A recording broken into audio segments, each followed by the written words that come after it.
ਵਾਹਿਗੁਰੂ ਜੀ ਕਾ ਖਾਲਸਾ ਵਾਹਿਗੁਰੂ ਜੀ ਕੀ ਫਤਿਹ। ਵਾਹਿਗੁਰੂ ਵਾਹਿਗੁਰੂ ਵਾਹਿਗੁਰੂ। ਗਿਆਨੀ ਸੰਤ ਸਿੰਘ ਮਸਕੀਨ ਜੀ ਦੀ ਲਿਖੀ ਹੋਈ ਤੀਸਰੀ ਪੁਸਤਕ ਲੈ ਕੇ ਸਰੋਤਿਆਂ ਦੇ ਚਰਨਾਂ ਵਿੱਚ ਹਾਜ਼ਰ ਹਾਂ। ਆਓ ਇਸ ਪੁਸਤਕ ਦੀ ਸ਼ੁਰੂਆਤ ਕਰੀਏ।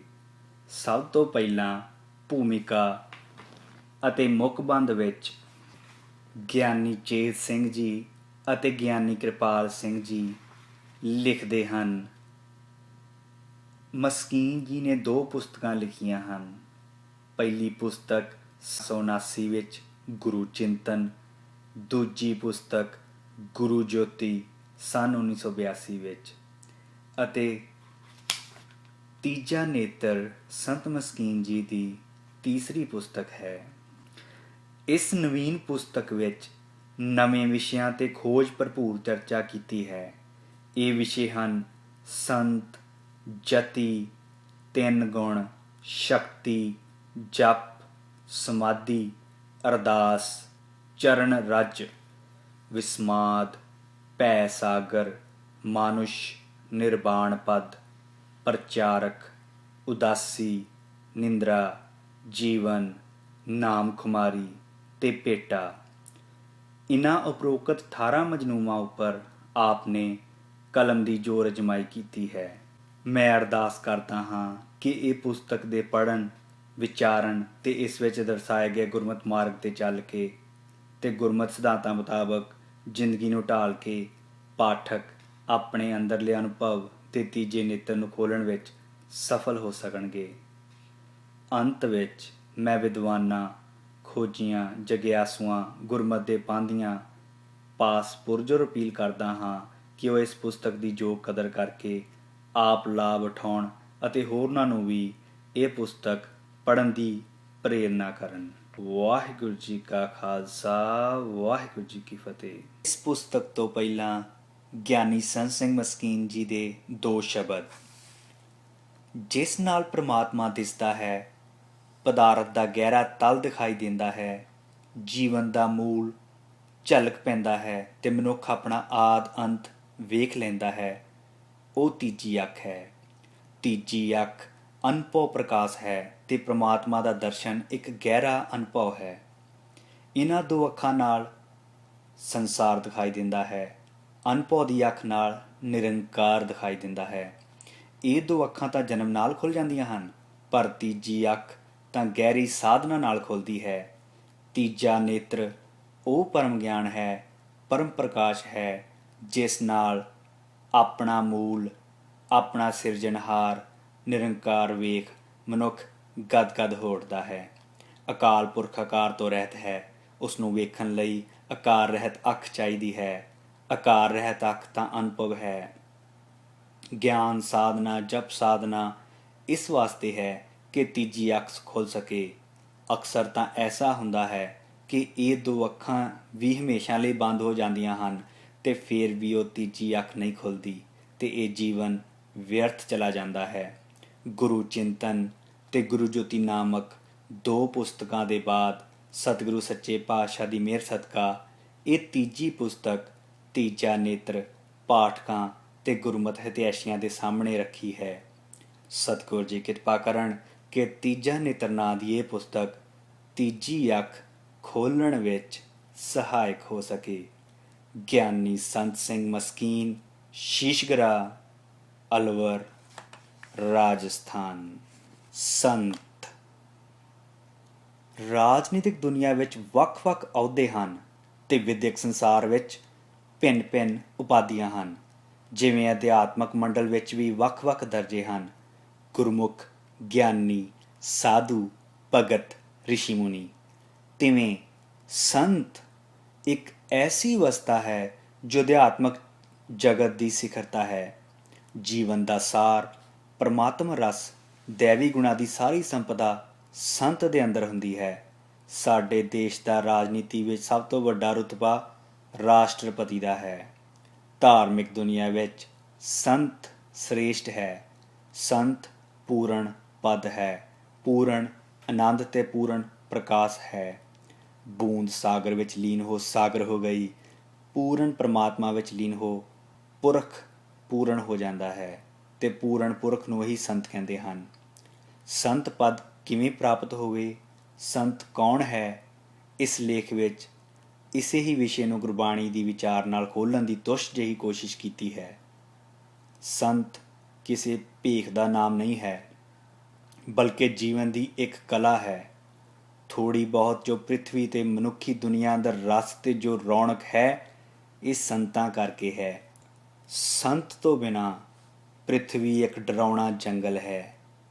ਇੱਕ ਸ਼ਹਿਰ ਅੰਦਰ ਅਗਰ ਕੋਈ ਇੱਕ ਵੀ ਸੰਤ ਹੈ ਤਾਂ ਸਾਰੇ ਸ਼ਹਿਰ ਨੂੰ ਪ੍ਰਫੁੱਲਤਾ ਮਿਲਦੀ ਹੈ, ਸਕੂਨ, ਮਾਨਸਿਕ ਸ਼ਾਂਤੀ ਉਪਲਬਧ ਹੁੰਦੀ ਹੈ। ਸੰਤ ਦੀ ਰਸਨਾ ਰੱਬੀ ਗਿਆਨ ਦੇ ਰਤਨਾਂ ਨਾਲ ਜੜਤ ਹੁੰਦੀ ਹੈ।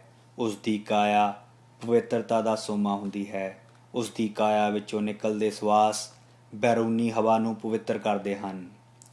ਕੁੰਗੂ ਕੀ ਕਾਇਆ ਰਤਨਾ ਕੀ ਲਲਿਤਾ ਅਗਨਵਾਸ ਤਨਸਾਸ 68 ਤੀਰਥ ਕਾਮੁਖ ਟਿੱਕਾ ਤਿਤ ਕਟ ਮਤ ਵਿਗਾਸ।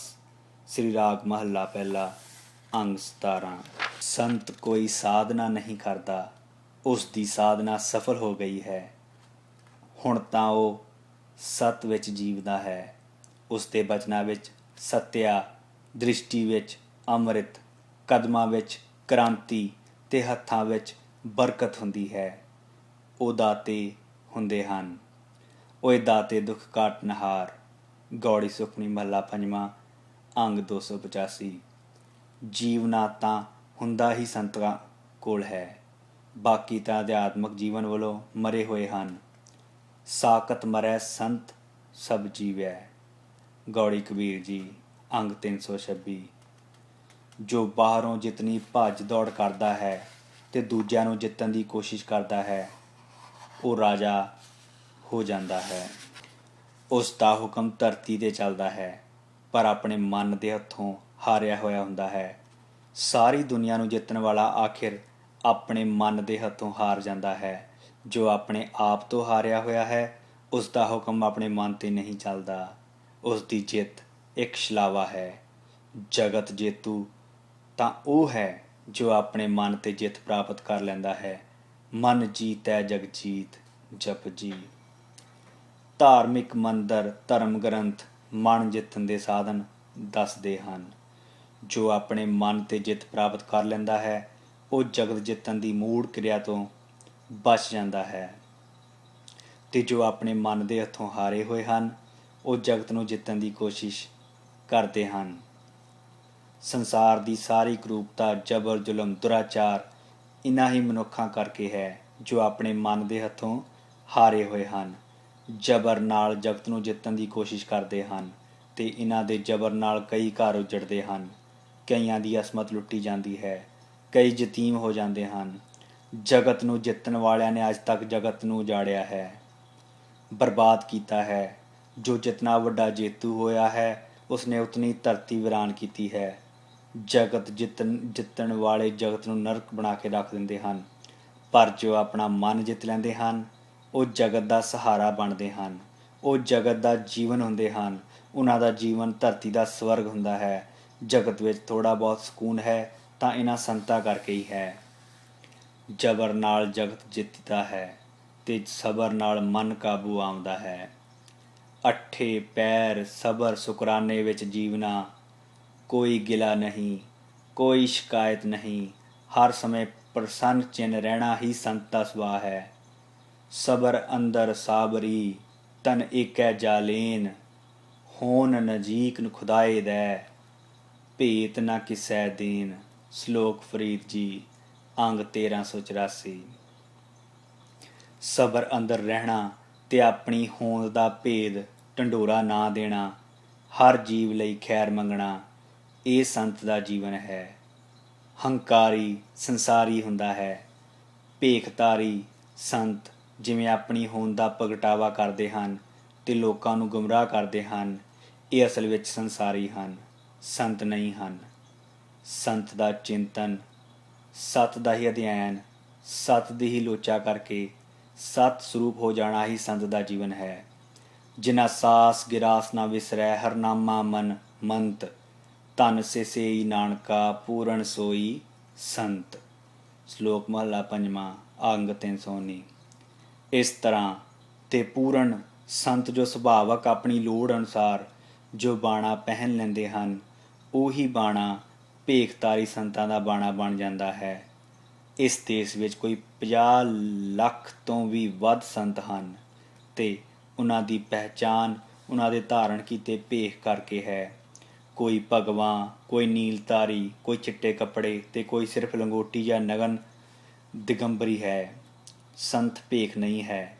ਨਹੀਂ ਤਾਂ ਕੋਈ ਗੋਲ ਪੱਗ ਕਰਕੇ ਜਾਂ ਕਲਗੀ ਲਾ ਕੇ ਸੰਤ ਬਣ ਜਾਵੇ। ਮਾਂ ਬਾਪ ਦੇ ਸਰੀਰ ਦਾ ਜੋ ਤੱਤ ਹੈ ਉਹ ਸੁੱਤ ਹੈ, ਔਰ ਸੱਤ ਦਾ ਜੋ ਤੱਤ ਹੈ ਉਹ ਸੰਤ ਹੈ। ਜੋ ਸੱਤ ਦਾ ਹੀ ਨਿਚੋੜ ਹੈ, ਤੱਤ ਹੈ, ਉਸ ਦੇ ਦਰਸ਼ਨ ਕੀਤਿਆਂ ਸੱਤ ਦੇ ਮਾਰਗ ਤੇ ਚੱਲਣ ਦਾ ਹਿਲੋਰਾ ਮਿਲ ਜਾਂਦਾ ਹੈ। ਸੰਤ ਦੀ ਹੋਂਦ ਸੱਤ ਦਾ ਪ੍ਰਤੱਖ ਰੂਪ ਹੈ। ਇਸ ਵਾਸਤੇ ਅਬ ਤੋ ਜਾਏ ਚੜ੍ਹਿਆ ਸਿੰਘਾਸਨ, ਮਿਲੇ ਹੈ ਸਾਰਿੰਗ ਪਾਣੀ, ਰਾਮ ਕਬੀਰਾ ਏਕ ਭਏ ਹੈ, ਕੋਈ ਨਾ ਸਕੈ ਪਛਾਣੀ। ਰਾਮਕਲੀ ਬਾਣੀ ਕਬੀਰ ਜੀ, ਅੰਗ 969। ਨਾਮੇ ਨਾਰਾਇਣ ਨਾਹੀ ਭੇਦ, ਭੈਰੋ ਨਾਮਦੇਵ ਜੀ, ਅੰਗ 1166। ਜੋ ਰਾਮ ਤੋਂ ਅਲੱਗ ਹੈ, ਭੇਦ ਵਿੱਚ ਹੈ, ਉਹ ਤਾਂ ਸੰਸਾਰੀ ਹੈ। ਸੰਸਾਰੀ ਕਹਿਣਾ ਵੀ ਠੀਕ ਨਹੀਂ। ਪ੍ਰਭੂ ਨਾਲ ਅੰਤਰ ਵਿੱਚ ਜੀਵਨ ਵਾਲਾ ਤਾਂ ਪਸ਼ੂ ਹੈ। ਜਿਸਕੇ ਭੀਤਰ ਹੈ ਅੰਤਰਾ, ਜੈਸੇ ਪਸ ਤੈਸੇ ਓਏ ਨਰਾ। ਭੈਰੋ ਨਾਮਦੇਵ ਜੀ, ਅੰਗ 1163। ਧਰਤੀ 'ਤੇ ਹਰ ਸਮੇਂ ਕੋਈ ਨਾ ਕੋਈ ਸੰਤ ਹੁੰਦਾ ਹੈ, ਪਰ ਅਸਲੀਅਤ ਇਹ ਹੈ ਕਿ ਸੰਤ ਦੀ ਪਹਿਚਾਣ ਵੀ ਸੰਤ ਹੀ ਕਰ ਸਕਦਾ ਹੈ। ਅਸੰਤ ਸੰਤ ਦੀ ਪਹਿਚਾਣ ਨਹੀਂ ਕਰ ਸਕੇਗਾ। ਅੰਧੇਰਾ ਕਿਸ ਤਰ੍ਹਾਂ ਚਾਨਣ ਦੀ ਪਰਖ ਕਰੇਗਾ। ਅੰਧੇ ਨਾ ਸਮਝ ਹੀ ਸੰਤ ਦੀ ਪਹਿਚਾਣ ਕਰਦੇ ਹਨ।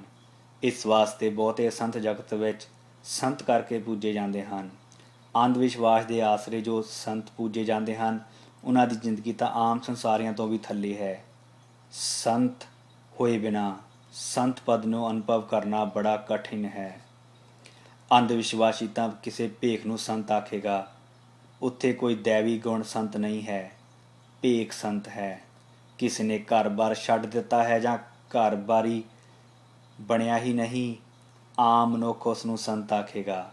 ਕੋਈ ਇੱਕ ਵਕਤ ਪ੍ਰਸ਼ਾਦ ਛਕਦਾ ਹੈ, ਕੋਈ ਲੱਕੜ ਦੀਆਂ ਖੜਾਵਾਂ ਪਹਿਨਦਾ ਹੈ, ਕੋਈ ਮੌਨ ਧਾਰਨ ਕੀਤੀ ਬੈਠਾ ਹੈ। ਇਹ ਸਭ ਕੁਝ ਸੰਤ ਹੋਣ ਦੇ ਲੱਛਣ ਨਹੀਂ ਹਨ। ਸੰਤ ਦੇ ਲੱਛਣ ਬਹੁ-ਰੀਤੀ ਗੁਰੂ ਅਰਜਨ ਦੇਵ ਜੀ ਨੇ ਇਸ ਤਰ੍ਹਾਂ ਵਰਣਨ ਕੀਤੀ ਹੈ। ਸ਼ਸਤਰ ਤੀਖਨ ਕਾਟ ਡਾਰਿਓ, ਮਨ ਨਾ ਕੀਨੋ ਰੋਸ, ਕਾਜ ਊਆ ਕੋ ਲੈ ਸਵਾਰਿਓ, ਤਿਲ ਨਾ ਦੀਨੋ ਦੋਸ। ਮਨ ਮੇਰੇ ਰਾਮ ਰੋ ਨਿਤਨੀਤ, ਦਿਆਲ ਦੇਵ ਕਿਰਪਾਲ ਗੋਬਿੰਦ ਸੁਨ ਸੰਤਨਾ ਕੀ ਰੀਤ। ਰਹਾਓ। ਚਰਨ ਤਲੈ ਉਗਾ ਬੈਸਿਓ, ਸ਼ਰਮ ਨਾ ਰਹਿਓ ਸਰੀਰ, ਮਹਾਸਾਗਰ ਨਹਿ ਵਿਆਪੈ ਖਿਨੈ, ਉਤਰਿਓ ਤੀਰ। ਮਾਰੂ ਮਹੱਲਾ ਪੰਜਵਾਂ, ਅੰਗ 1017। ਤਿੱਖੇ ਜਿਹੇ ਸ਼ਸਤਰ ਨਾਲ ਦਰਖਤ ਨੂੰ ਕੱਟ ਕੇ ਉਸ ਦੀ ਬੇੜੀ ਬਣਾਈ ਗਈ। ਜਿਸ ਨੇ ਕੱਟਿਆ ਉਸ ਨੂੰ ਪਾਰ ਨਹੀਂ ਕਰ ਰਹੀ ਹੈ। ਦਰਖਤ ਜਦ ਸਹੀ ਸਲਾਮਤ ਖੜਾ ਸੀ, ਛਾਂ ਦੇ ਰਿਹਾ ਸੀ, ਫਲ ਫੁੱਲ ਦੇ ਰਿਹਾ ਸੀ, ਪਰ ਹੁਣ ਜਦ ਕੱਟਿਆ ਗਿਆ ਤਾਂ ਦਰਿਆ ਤੋਂ ਲੋਕਾਂ ਨੂੰ ਪਾਰ ਕਰ ਰਿਹਾ ਹੈ। ਸੰਤ ਦੀ ਹੋਂਦ ਜਗਤ ਨੂੰ ਸੁੱਖ ਸ਼ਾਂਤ ਦਿੰਦੀ ਹੈ। ਸੰਤ ਜਗਤ ਤੋਂ ਵਿਦਾ ਹੁੰਦਾ ਹੈ ਤਾਂ ਵੀ ਉਸ ਦੀ ਯਾਦ ਜੀਵਾਂ ਨੂੰ ਪ੍ਰਭੂ ਮਾਰਗ ਦੀ ਪ੍ਰੇਰਨਾ ਦਿੰਦੀ ਰਹਿੰਦੀ ਹੈ। ਸੰਤ ਉਹਨਾਂ ਦਾ ਵੀ ਭਲਾ ਮੰਗਦਾ ਹੈ ਜਿਹੜੇ ਉਸ ਦੇ ਦੋਖੀ ਹੁੰਦੇ ਹਨ। ਸੰਤ ਦਾ ਜਿਗਰਾ ਦਰਖਤਾਂ ਵਾਂਗ ਹੁੰਦਾ ਹੈ। ਦਰਵੇਸ਼ਾਂ ਨੂੰ ਲੋੜੀਐ ਰੁੱਖਾਂ ਦੀ ਜੈਰਾਂਦ। ਸ਼ਲੋਕ ਫਰੀਦ ਜੀ, ਅੰਗ 1381।